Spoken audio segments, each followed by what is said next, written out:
महोदय, मानव जीवन की 5 मूलभूत आवश्यकताएं हैं: भोजन, वस्त्र, आवास, शिक्षा और चिकित्सा। इनमें भोजन और पानी मुख्य हैं।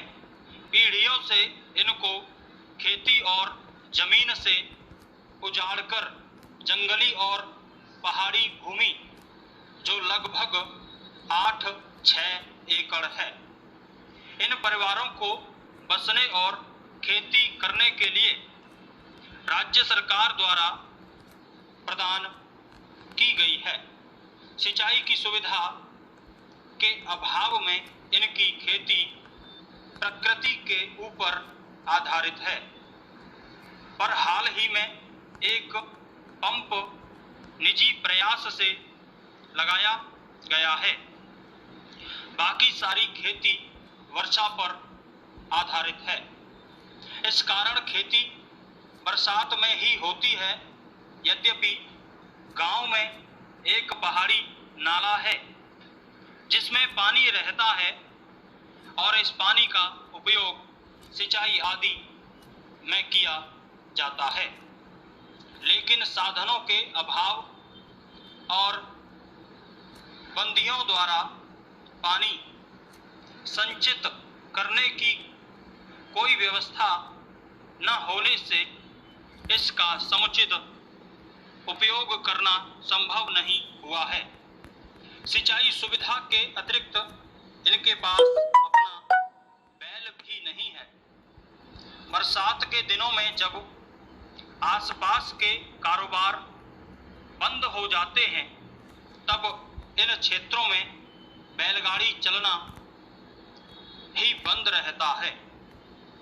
ऐसी हालत में बैलगाड़ियों के मालिक बैलों को बैठाकर खिलाने के बजाय इन आदिवासियों को अपना बैल 4 माह पालने के लिए सौंपे देते हैं और ये उन बैलों का पालन पोषण करने के साथ अपनी खेती भी करते हैं।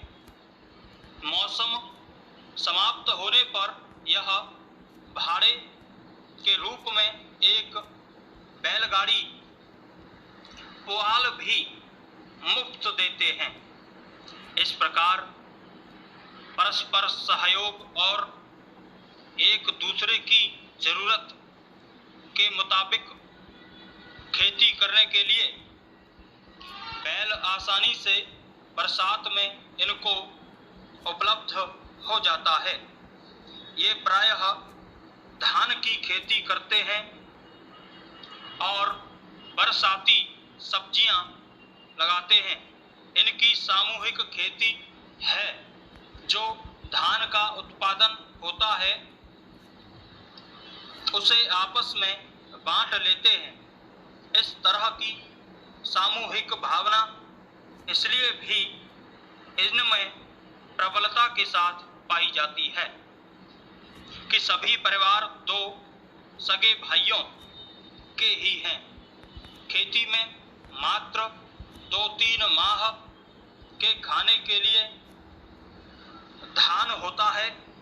खेती इतनी छोटी है कि इसमें वर्ष भर के लिए अनाज उत्पन्न करना संभव नहीं है, लेकिन वर्ष भर सिंचाई की सुविधा उपलब्ध हो जाए तो 2-3 फसल वर्ष में लेने पर निश्चय ही वर्ष भर के खाने के लिए अनाज इनकी खेती में उत्पन्न होना संभव है।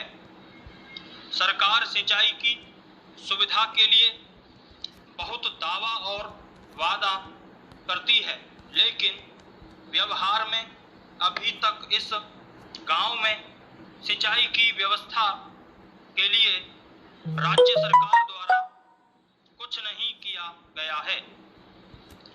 अगर लघु